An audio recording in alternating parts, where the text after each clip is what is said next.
வணக்கம். டான் தமிழொலியின் இரவு நேர பிரதான செய்திகளுக்காக சுவந்தா தசிதர். முதலில் தலைப்புச் செய்திகள். வவுனியா வைத்தியசாலை போதனா வைத்தியசாலையாக தரம் உயர்த்தப்படும் என ஜனாதிபதி ரணில் விக்ரமசிங்கே உறுதி. வடக்கு மாகாணத்தில் 1,00,000க்கும் மேற்பட்ட குடும்பங்களுக்கு காணி உரிமங்களை வழங்க நடவடிக்கை எடுத்துள்ளதாக வடக்கு மாகாண ஆளுநர் PSM சார்ல்ஸ் தெரிவிப்பு. கேப்பாப்பிலவு கிராமத்தில் காணி பிரச்சினையை தீர்க்க நடவடிக்கை எடுப்பதாக ஜனாதிபதி உறுதி. ஜனாதிபதியின் வவுனியா வருகைக்கு எதிர்ப்பு தெரிவித்து காணாமல் ஆக்கப்பட்டோரின் உறவினர்கள் போராட்டம். இலங்கைக்கான பிரான்ஸ் தூதுவர் ஜூன் பிராங்சுவா பெக்டெட் இன்று காலமானார்.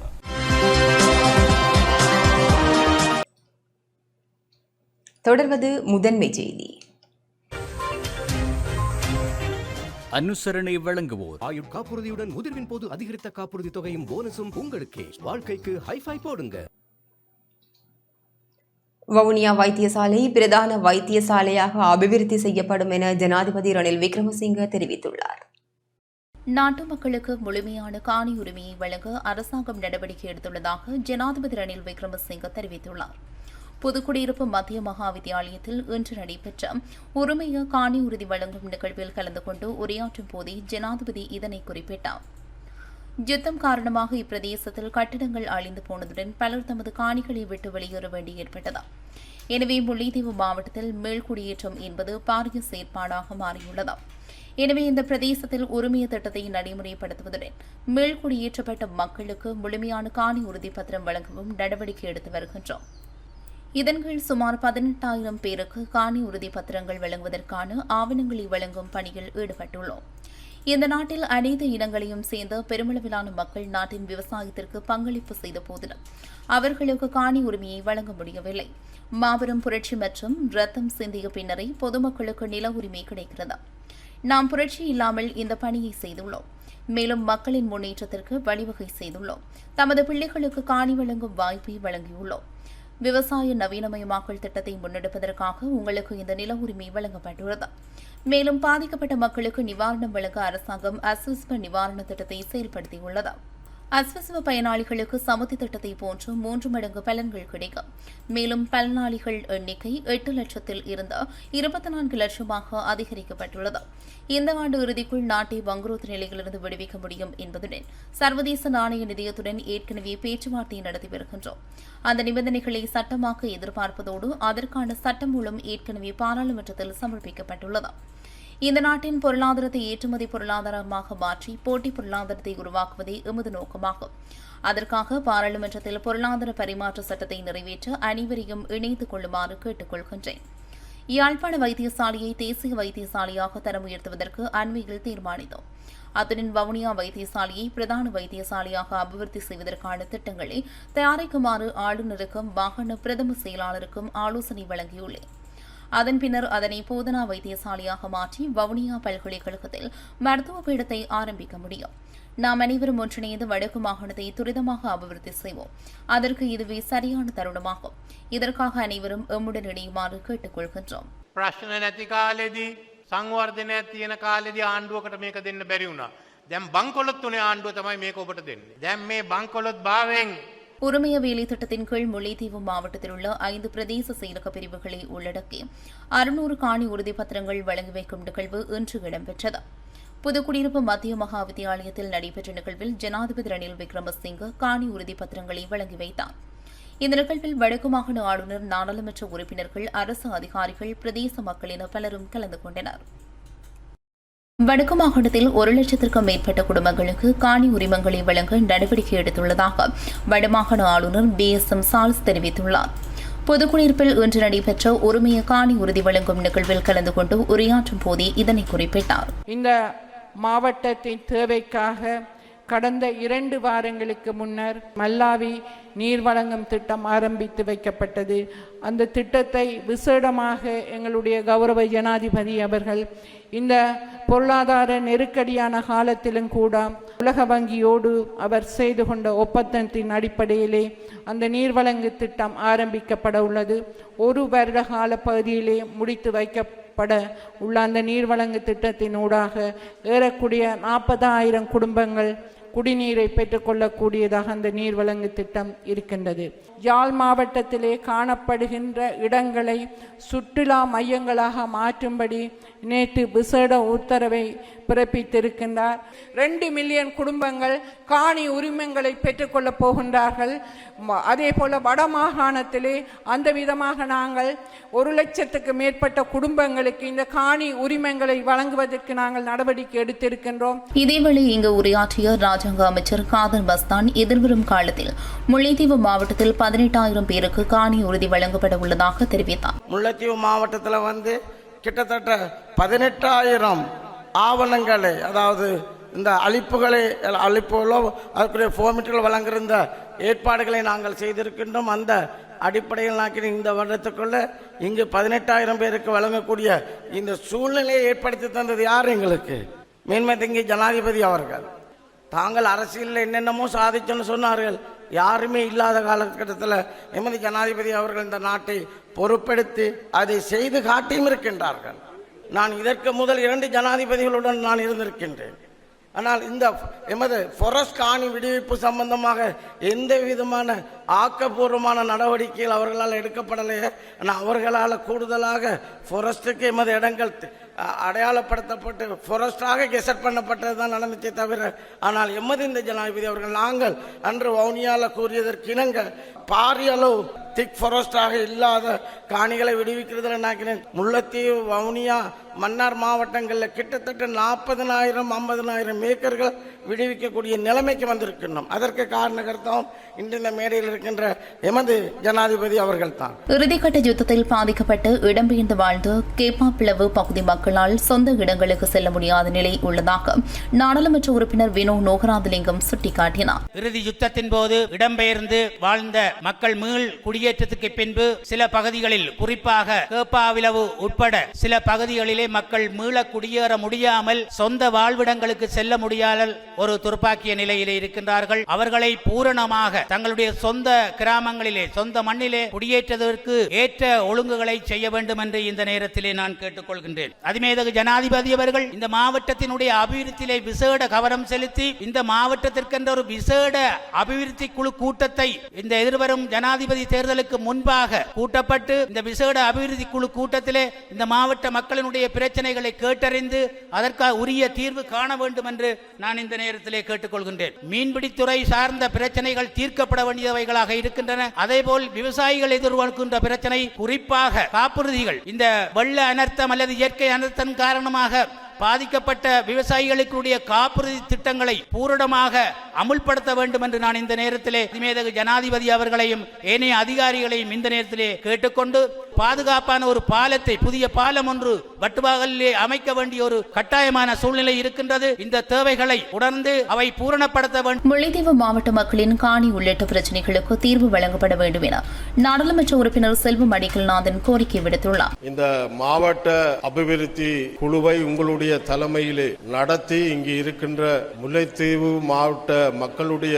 கூடுதலாக நிலப்பிரச்சனை மிகவும் மோசமான ஒரு சூழலிலே இருந்து கொண்டிருக்கின்ற மக்களுக்கு தீர்வாக அது அமையும் என்று நான் கருதுகிறேன். அந்த வகையிலே இந்த காணி உறுதி இல்லாத மக்கள் இன்னும் கூடுதலாக இந்த முல்லைத்தீவு மாவட்டத்திலே இருக்கிறார்கள். அவர் சொந்த இடங்களிலே செல்வதற்கான சூழ்நிலைகள் இங்கு பல இடங்களிலே மறுக்கப்பட்டிருக்கிறது. ஆகவே இந்த விடயத்திலே ஜனாதிபதி அவர்கள் முல்லைத்தீவு மாவட்டத்தை கருத்தனையோடு முதன்மைப்படுத்தி எங்களுடைய மக்களுடைய அனைத்து விடயங்களையும் நிறைவேற்ற வேண்டும் என்று இச்சந்தர்ப்பத்திலே நான் உங்களிடம் கோரிக்கை விடுக்கின்றேன். வனவள திணைக்களத்தினால் கையகப்படுத்திய மக்களின் காணிகள் அனைத்தும் விடுவிக்கப்படும் என நாடாளுமன்ற உறுப்பினர் கோனா திலீபன் நம்பிக்கை வெளியிட்டுள்ளார். வவுனியா, மன்னார், முல்லைத்தீவு மாவட்டங்களில் ஆயிரக்கணக்கான ஏக்கர் காணிகள் விடுவிக்கப்பட்டிருக்கின்றன. இந்த மக்களுடைய வனையிலாக கையகப்படுத்திய காணிகள் அனைத்தும் விரைவாக அந்த மக்களுக்கு கையளிக்கப்பட இருக்கின்றன. இதுவரை காலமும் பதவியில் இருந்த ஜனாதிபதி, எத்தனையோ ஜனாதிபதிகள் இருந்தாலும் வெறும் வாயளவில், சொல்லளவில் மட்டுமே இருந்திருக்கின்றது. இதுவரை காலமும் நடைமுறைப்படுத்தியதில்லை. சக இன மக்களையும் சமமாக பாவித்து மேன்மையாக ஜனாதிபதி ரணில் விக்ரமசிங்க அவர்கள் வேலை திட்டத்தை முன்னெடுத்துக் கொண்டிருக்கின்றார். அனுசரணை வழங்கியோர் ஆயுட்காப்புறுதியுடன் முதிர்வின் போது அதிகரித்த காப்புறுதி தொகையும் போனஸும் உங்களுக்கே. வாழ்க்கைக்கு ஹைஃபை போடுங்க. முல்லைத்தீவு கேப்பாபிலவு கிராமத்தில் நிலவும் காணி பிரச்சினையை தீர்க்க நடவடிக்கை எடுப்பதாக ஜனாதிபதி உறுதியளித்துள்ளார். ஜனாதிபதி ரணில் விக்ரமசிங்க இன்று முல்லைத்தீவு மாவட்டத்தில் உரிமைய தேசிய வேலை திட்டத்தின் கீழ் காணி உறுதிப்பத்திரங்களை வழங்கும் நிகழ்வில் பங்கேற்பதற்காக புதுக்குடியிருப்பு மத்திய மகா வித்தியாலயத்திற்கு சென்றபோது ஜனாதிபதியை சந்திக்க வேண்டும் என கூறி அப்பகுதியைச் சேர்ந்த 2 பெண்கள் கல்லூரி முன்பாக ஆர்ப்பாட்டத்தில் ஈடுபட்டனர். இந்நிலையில் போராட்டம் நடைபெற்ற இடத்திற்கு சென்ற ஜனாதிபதி மற்றும் வடமாகாண ஆளுநர் அவர்களின் பிரச்சினைகளை கேட்டறிந்தனர். காணி பிரச்சினை காரணமாக தாம் உட்பட கேப்பாபிலவு கிராமத்தில் வசிக்கும் 56 குடும்பங்கள் கடும் அழுத்தங்களுக்கு உள்ளாகியுள்ளதாகவும் இதனால் உடனடியாக தீர்வு காண ஏற்பாடு செய்யுமாறும் குறித்த பெண்கள் ஜனாதிபதியிடம் வேண்டுகோள் விடுத்தனர். இதற்கு பதிலளித்த ஜனாதிபதி ரணில் விக்ரமசிங்க இந்த பிரச்சினையை விரைவாக கண்டறிந்து அதற்கு தீர்வு காணுமாறு சம்பந்தப்பட்ட அதிகாரிகளுக்கு அறிவிப்பதாக தெரிவித்தார்.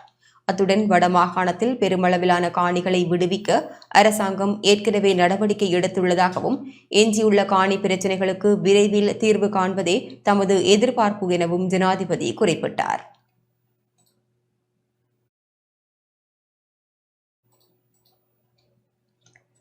ஜனாதிபதியின் வருகைக்கு எதிர்ப்பு தெரிவித்து வவுனியாவில் காணாமல் ஆக்கப்பட்டோரின் உறவினர்களினால் போராட்டம் முன்னெடுக்கப்பட்டது.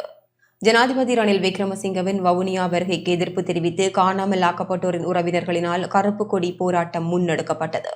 ஜனாதிபதி ரணில் விக்ரமசிங்க வவுனியா வைத்தியசாலை மற்றும் மாவட்ட செயலகம் என்பவற்றுக்கு இன்று பிற்பகல் சென்ற நிலையில் மாவட்ட செயலகம் முன்பாக ஒன்று கூடிய வவுனியா மாவட்ட வலிந்து காணாமல் ஆக்கப்பட்டோர் சங்கத்தைச் சேர்ந்த தாய்மார் சிலர் ஜனாதிபதியின் வருகைக்கு கருப்பு கொடி காட்டி தமது எதிர்ப்பை வெளிப்படுத்தினர்.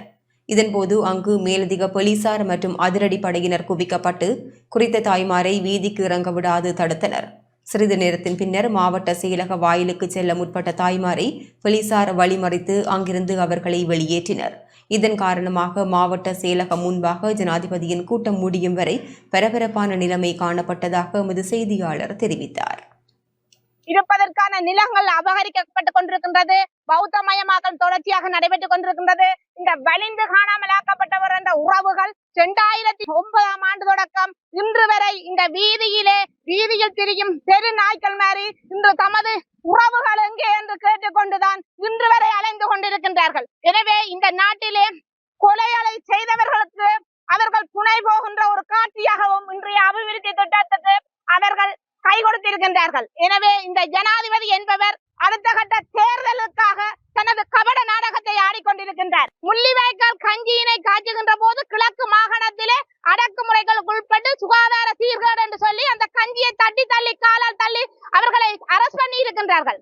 விசாக் விடுமுறைக்கு இந்த வீதியோரங்களிலே போலீஸ் நிலையங்களிலே எத்தனை கடை வீதிகளிலே சாப்பாடுகள் ஐஸ்கிரீம்கள் எத்தனையான கொண்டாட்டங்களை கொண்டாடுகின்ற போது அவர்களுக்கு எந்தவித விதிமுறைகளுமோ சுகாதார முறைகளுமோ இல்லை. ஆனால் இங்கு பார்க்கின்ற போது இந்த நாட்டிலே தமிழர்களுக்கு ஒரு சட்டம் சிங்களவருக்கு ஒரு சட்டம் அதே போன்று வடக்கு கிழக்கில மிகவும் மோசமான சட்டங்களை பாவிக்கின்றார்கள். இந்த நாட்டில எந்தவித சமாதானமும் இல்லை, எந்தவித அபிவிருத்தியும் இல்லை. இதேவேளை ஜனாதிபதியின் வருகையை முன்னிட்டு முல்லைத்தீவு மாங்குளத்தில் பாதுகாப்பு பலப்படுத்தப்பட்டிருந்தது.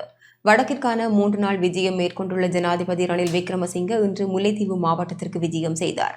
புதுக்குடியிருப்பு பகுதியில் மக்களுக்கான காணி உரிமை பத்திரம் வழங்குகின்ற நிகழ்வு மற்றும் மாங்குளம் பகுதியில் அமைக்கப்பட்டுள்ள மருத்துவ புனர்வாழ்வு சிகிச்சை மற்றும் உளநல மேம்பாட்டு நிலைய திறப்பு விழாவில் பங்கேற்பதற்காக இன்று ஜனாதிபதி முல்லைத்தீவு மாவட்டத்திற்கு விஜயம் செய்தார். ஜனாதிபதியின் வருகையை முன்னிட்டு மாங்குளம் நகரம் மற்றும் மாங்குளம் மகா வித்தியாலய மைதானத்தை சூழ்ந்துள்ள பகுதிகளில் பாதுகாப்பு பலப்படுத்தப்பட்டிருந்தது. இதேவேளை ஜனாதிபதி ரணில் விக்ரமசிங்க வவுனியா சென்ற நிலையில் அங்கு 3 அடுக்கு பாதுகாப்பு போடப்பட்டிருந்தது. வடமாகாணத்திற்கு விஜயம் செய்துள்ள ஜனாதிபதி ரணில் விக்ரமசிங்க யாழ்ப்பாணம், கிளிநொச்சி, முல்லைத்தீவு ஆகிய மாவட்டங்களில் இடம்பெற்ற பல்வேறு நிகழ்வுகளில் கலந்து கொண்ட பின்னர் இன்று மாலை வவுனியாவிற்கு சென்றிருந்தார். இதனையடுத்து வவுனியா நகரம் மற்றும் அதனை அண்டிய பகுதிகள், பிரதான வீதிகள் என்பவற்றில் விசேட அதிரடி படையினர், இராணுவத்தினர், போலீசார் என 3 அடுக்கு பாதுகாப்பு நடவடிக்கைகள் முன்னெடுக்கப்பட்டிருந்ததுடன் கலக தடுப்பு போலீசார், நீர் விசிறும் வாகனங்கள் என்பனவும் தயார் நிலையில் வைக்கப்பட்டிருந்ததாக எமது செய்தியாளர் தெரிவித்தார்.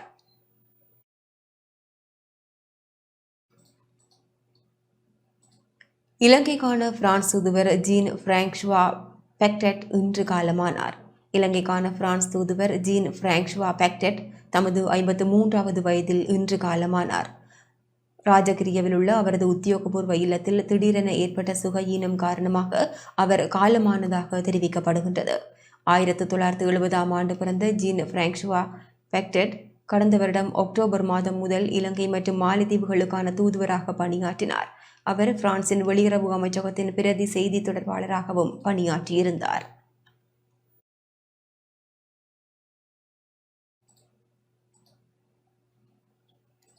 அம்பாறை ஒலுவில் அஷ்ரப் பகுதி மக்களினால் வீதி மறியல் போராட்டம் ஒன்று முன்னெடுக்கப்பட்டது.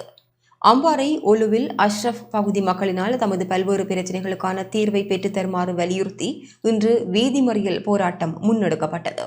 சுமார் 125 குடும்பங்கள் வாழ்கின்ற இப்பகுதியில் கடந்த 4 மாதங்களாக வீடு இன்மை, பொது மையவாடியின்மை, பிரதான வீதிகள் பாரிய சேதங்களுக்கு உள்ளாகியுள்ளதுடன் பொது போக்குவரத்து பாதிக்கப்பட்டுள்ளது போன்ற சிரமங்களுக்கு தாம் முகம் கொடுத்து வருவதாக அவர்கள் விசனம் வெளியிட்டனர்.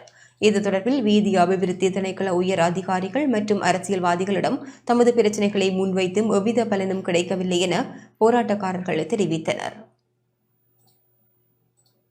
தற்போது அம்பாறை மாவட்டத்தின் அட்டாளச்சேனை பிரதேச சபைக்குட்பட்ட அஷ்ரப் நகரில் இருந்து கொண்டிருக்கின்றேன். இன்று இப்பகுதி மக்கள் வீதி மறியல் போராட்டம் ஒன்றை மேற்கொண்டு தமது பிரச்சனைகளை முன்வைத்திருக்கிறார்கள்.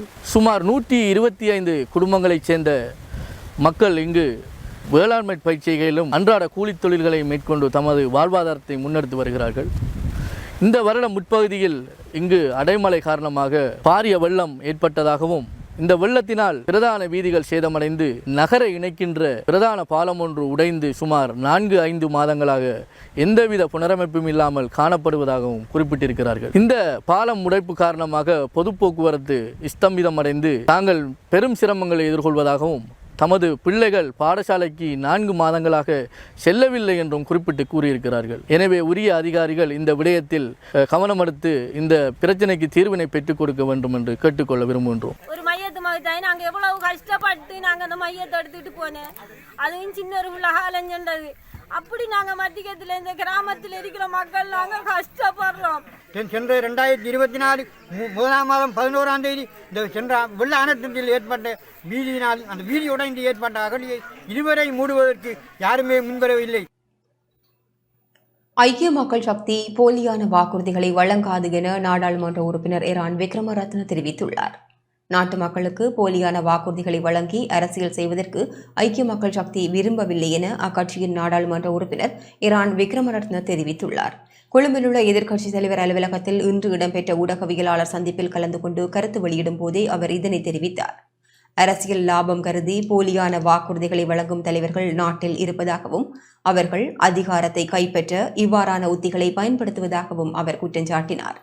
இருப்பினும் ஐக்கிய மக்கள் சக்தி அவ்வாறு இல்லை எனவும் தாம் போலியான வாக்குறுதிகளை வழங்க மாட்டோம் எனவும் அவர் கூறினார். அவ்வாறு போலி வாக்குறுதிகளை வழங்கினால் மீண்டும் ராஜபக்ஷ ஆட்சி காலத்தை போல நாடு பொருளாதார சீரழிவுக்குள் தள்ளப்படும் எனவும் எதை செய்ய முடியுமோ அதனையே தாம் மக்களுக்கு கூறுவோம் எனவும் அவர் தெரிவித்தார். இதேவேளை பொருளாதார நிலை மாற்ற சட்டமூலத்தின் ஊடாக அரசாங்கம் தமக்கு தேவையானதை சாதிக்க முற்படுவதாகவும் அதற்கு ஒருபோதும் இடமளிக்க முடியாது எனவும் அவர் தெரிவித்தார்.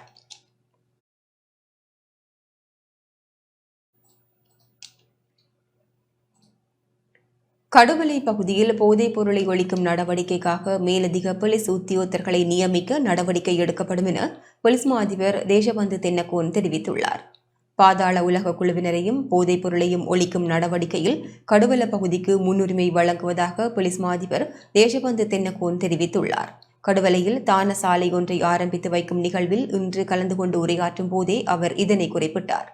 இந்த பகுதியில் கடந்த காலங்களில் பாதாள உலக குழுவினரது செயற்பாடுகள் அதிகரித்திருந்ததுடன் போதைப்பொருள் பாவனையும் அதிகரித்திருந்ததாகவும் அவற்றை கட்டுப்படுத்துவதற்கு சக்தி மிக்க அடித்தளத்தை தாம் இட்டிருப்பதாகவும் அவர் தெரிவித்தார்.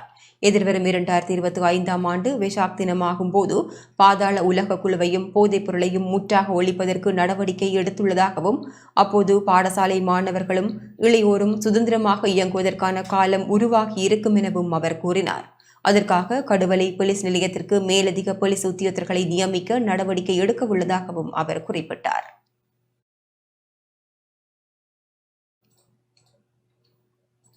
சீரற்ற காலநிலையால் பாதிக்கப்பட்ட மலையக பகுதிகளில் புனரமைப்பு பணிகளை உடனடியாக முன்னெடுக்க அமைச்சர் ஜீவன் தொண்டமான் நடவடிக்கை எடுத்துள்ளார்.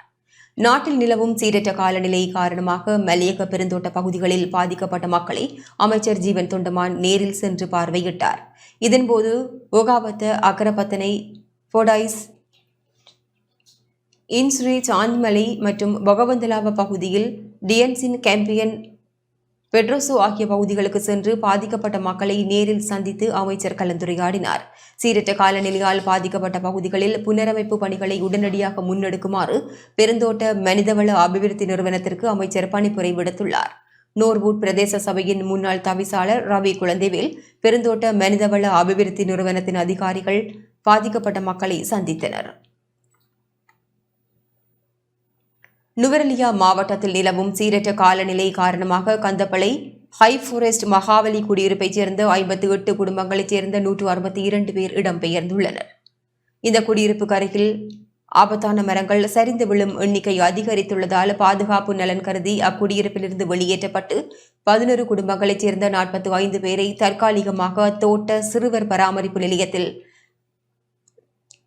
தங்க வைக்கப்பட்டுள்ளனர். சிறுவர் பராமரிப்பு நிலையத்தில் போதிய இடவசதியின்மையினால் ஏனைய 47 குடும்பங்களைச் சேர்ந்த 117 பேர் உறவினர் மற்றும் அயலவர்களின் வீடுகளில் தங்கியுள்ளனர்.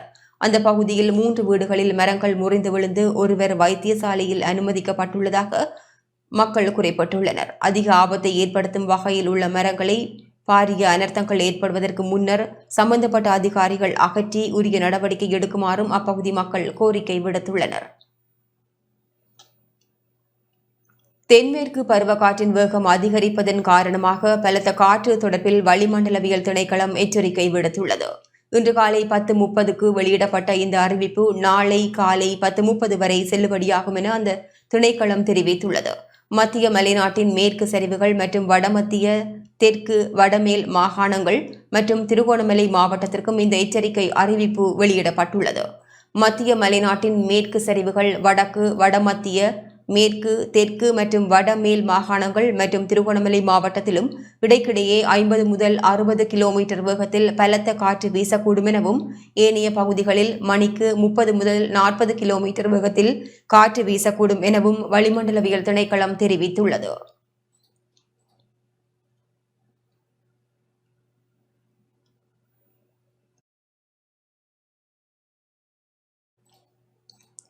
ஹபுதளை போலீஸ் பிரிவிற்குட்பட்ட பாங்கேட்டிய பிரதேசத்தில் வீடு ஒன்றின் மீது மரம் விழுந்ததில் பெண்ணொருவர் உயிரிழந்துள்ளதுடன் மேலும் 2 காயமடைந்துள்ளனர்.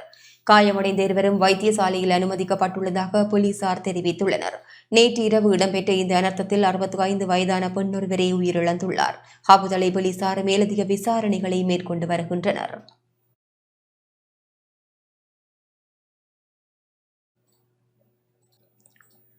சமாதான நீதவான் நியமன கடிதங்கள் வழங்கும் நிகழ்வு கொட்டகலையில் நேற்று இடம்பெற்றது. நுவரெலியா மாவட்டத்தில் பல துறைகளில் சமூகத்திற்கு சேவையாற்றும் 330 பேருக்கு சமாதான நீதவான் நியமன கடிதங்கள் வழங்கும் நிகழ்வு நேற்று கொட்டகலையில் இடம்பெற்றது. மலையக மக்கள் முன்னணியின் தலைவரும் நுவரெலியா மாவட்ட நாடாளுமன்ற உறுப்பினருமான வேலுசாமி ராதாகிருஷ்ணன் தலைமையில் இந்த நிகழ்வு நடைபெற்றது. இந்த நிகழ்வில் நீதி, சிறைச்சாலைகள் மற்றும் அரசியலமைப்பு மறுசீரமைப்பு அமைச்சர் விஜயதாச ராஜபக்ச விசேட அதிதியாக கலந்து கொண்டிருந்தார். மேலும் அரசியல் பிரமுகர்கள் மற்றும் ஏனைய துறை சார்ந்த பலரும் கலந்து கொண்டிருந்தனர்.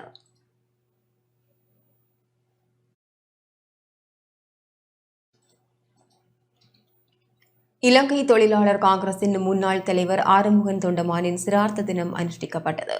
இலங்கை தொழிலாளர் காங்கிரசின் முன்னாள் தலைவர் ஆறுமுகன் தொண்டமானின் 4வது சிரார்த்த தினம் இன்றைய தினம் அனுஷ்டிக்கப்பட்டது.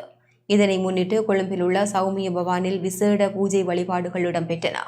தொடர்ந்து அமரர் ஆறுமுகன் தொண்டமான் தொடர்பான புகைப்பட கண்காட்சியும் இடம்பெற்றது. இந்த நிகழ்வில் ஆறுமுகன் தொண்டமானின் பாரியார் ராஜலட்சுமி, தொண்டமானின் இலங்கை தொழிலாளர் காங்கிரசின் சட்ட ஆலோசகர் மாரிமுத்து, பிரதி தலைவர்களான அனுஷியா சிவராஜா, கனகராஜ், தேசிய அமைப்பாளர் சக்திவேல், முன்னாள் பாராளுமன்ற உறுப்பினர் ராஜதுரை உட்பட இதோகாவின் முக்கியஸ்தர்கள் பலர் கலந்து கொண்டிருந்தனர்.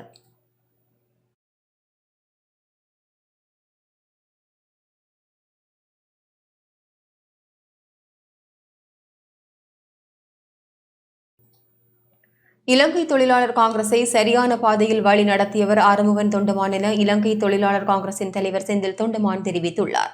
மறைந்த ஆறுமுகன் தொண்டமானின் சிரார்த்த தினத்தை முன்னிட்டு விடுத்துள்ள அறிக்கையில் அவர் இவ்வாறு தெரிவித்துள்ளார். ஆறுமுகன் தொண்டமான் முழு மலையகத்திற்கும் பாதுகாப்பாக திகழ்ந்தவர் எனவும் சமரசமின்றி மலையக மக்களின் உரிமைக்காக குரல் கொடுத்த தலைவர் எனவும் அவர் குறிப்பிட்டுள்ளார்.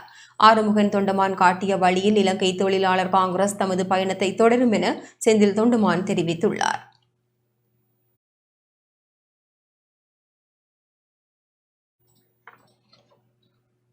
மக்கள் விடுதலை முன்னணியினர் நாட்டிற்கு செய்த அக்கிரமங்களை மக்கள் மறந்துவிடவில்லை என ஐக்கிய மக்கள் சக்தியின் தேசிய அமைப்பாளர் திஸ் அத்தநாயக்க தெரிவித்துள்ளார்.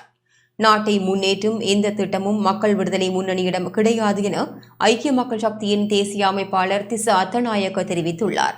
புலனறுவையில் நேற்று இடம்பெற்ற மக்கள் சந்திப்பில் கலந்து கொண்டு உரையாற்றும் போதே அவர் இதனை குறிப்பிட்டார்.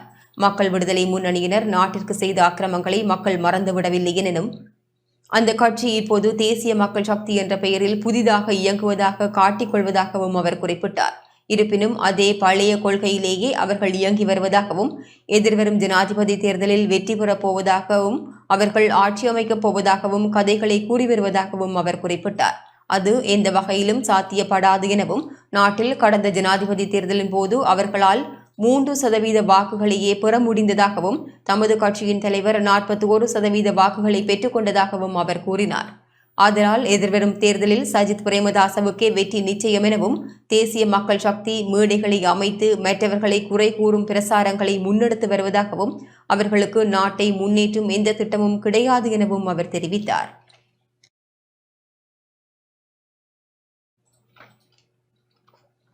மட்டக்களப்பு காத்தான்குடி மீடியா ஃபோரத்திற்கும் ரஷ்யாவுக்கான இலங்கையின் பதில் தூதுவருக்கும் இடையில் சிநேகபூர்வ சந்திப்பு ஒன்று இடம்பெற்றது. மட்டக்களப்பு காத்தான்குடி மீடியா ஃபோரத்திற்கும் ரஷ்யாவுக்கான இலங்கை பதில் தூதுவராக நியமிக்கப்பட்டுள்ள அம்சாவுக்கும் இடையிலான சந்திப்பு ஒன்று நேற்று இடம்பெற்றது. இந்த சந்திப்பில் சமகாலத்தில் ஊடகத்துறையின் வளர்ச்சி, ஊடகவியலாளர்களின் பொறுப்புகள், அவர்கள் எதிர்நோக்கும் சவால்கள் தொடர்பிலும் வெளிநாடுகளில் பணியாற்றும் போது நாட்டின் நலனை இலக்காக கொண்டு ராஜதந்திரி என்ற வகையில் வெற்றிகரமாக ஊடகங்களை பயன்படுத்திக் கொண்ட விதம் தொடர்பிலும் கலந்துரையாடப்பட்டது. காத்தான்குடி மீடியா ஃபோரத்தின் ஆயுட்கால தலைவர் மௌலவி SMM முஸ்தபா, செயலாளர் அசீம், பொருளாளர் வசால் ஜிப்ரி, உபதலைவர் அப்துல் நசார் என பலரும் இந்த சந்திப்பில் கலந்து கொண்டனர். இதன்போது ரஷ்யாவுக்கான இலங்கையின் பதில் தூதுவராக நியமிக்கப்பட்டுள்ள அம்சாவிற்கு பொன்னாடை போர்த்தி கௌரவம் அளிக்கப்பட்டதுடன் நினைவு சின்னமும் வழங்கப்பட்டது.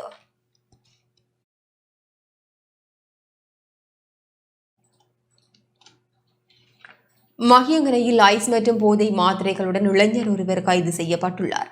மகியங்கனை தொடம்பத்த பகுதியில் 360 மில்லிகிராம் ஐஸ் மற்றும் 200 போதை மாத்திரைகளை விற்பனை செய்தவர் கைது செய்யப்பட்டுள்ளார். கைதான நபர் மகியங்கனை தொடம்பத்த பிரதேசத்தைச் சேர்ந்த 31 வயதானவர் என போலீசார் தெரிவித்தனர். சந்தேக நபர் பாடசாலை மாணவர்களை இலக்கு வைத்து போதைப் பொருள் விற்பனையில் ஈடுபட்டாரா என்பது தொடர்பில் விசாரணைகளை மேற்கொண்டு வருவதாகவும் போலீசார் தெரிவித்தனர்.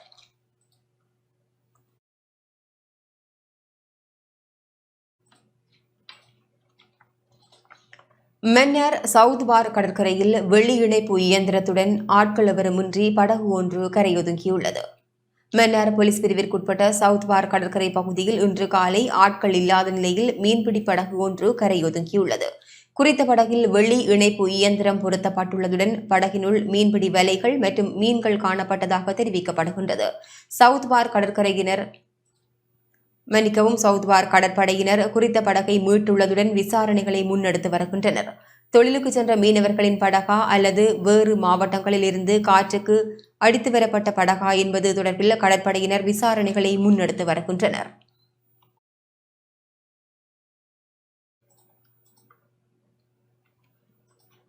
உள்ளூர் ஆளுகைகளும் ஜனபயின் கோட்பாடுகள் எனும் தொனிப்பொருளில் இன்று கிளிநொச்சியில் கருத்து பகிர்வு இடம்பெற்றது. உள்ளூராட்சியில் உள்ள வட்டாரங்கள், பிரதேச சபைகள், நகர சபை மற்றும் மாநகர சபைகள் போன்ற சபைகளின் முறைமைகள், அவைகளின் செயற்பாடுகள் போன்ற விடயங்களை அடங்கிய கருத்தமர்வு இன்று கிளிநொச்சியில் இடம்பெற்றது. நலிவுற்ற சமூக அபிவிருத்திக்கான தன்னார்வ அமைப்பின் திட்ட இயக்குநரின் தலைமையில் தனியார் விடுதியொன்றில் குறித்த கருத்தமர்வு நடைபெற்றது. கருத்தமர்வில் ஊடகவியலாளர்கள், சமூக மட்ட அமைப்புகள், கிராம மட்ட அமைப்புகளை சேர்ந்த பிரதிநிதிகள் கலந்து கொண்டிருந்தனர். கருத்தமர்வின் வளவாளராக கிளிநொச்சி மாவட்ட செயலகத்தின் பிரதி திட்டமிடல் பணிப்பாளர் கேதீஸ்வரன் கலந்து கொண்டார்.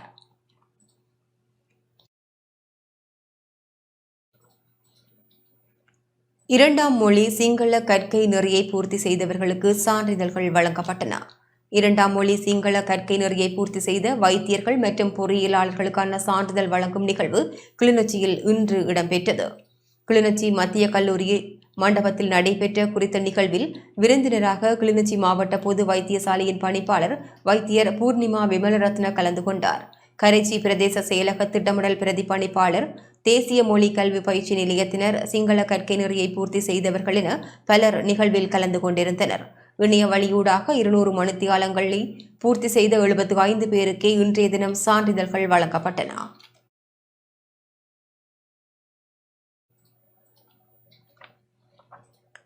ஜனாதிபதி தேர்தல் நடைபெறுவதை எவராலும் தடுத்து நிறுத்த முடியாது என நீதியமைச்சர் விஜயதாச ராஜபக்ச தெரிவித்துள்ளார்.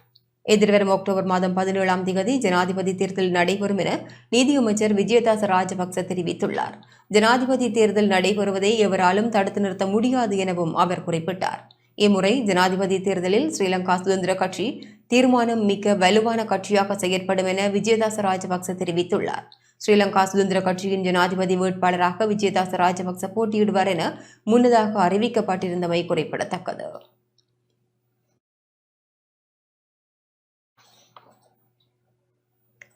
தேசிய மக்கள் சக்தியின் ஆட்சியில் அமைச்சரவையின் எண்ணிக்கை 25ஆக குறைக்கப்படும் என நாடாளுமன்ற உறுப்பினர் விஜித ஹேரத் தெரிவித்துள்ளார்.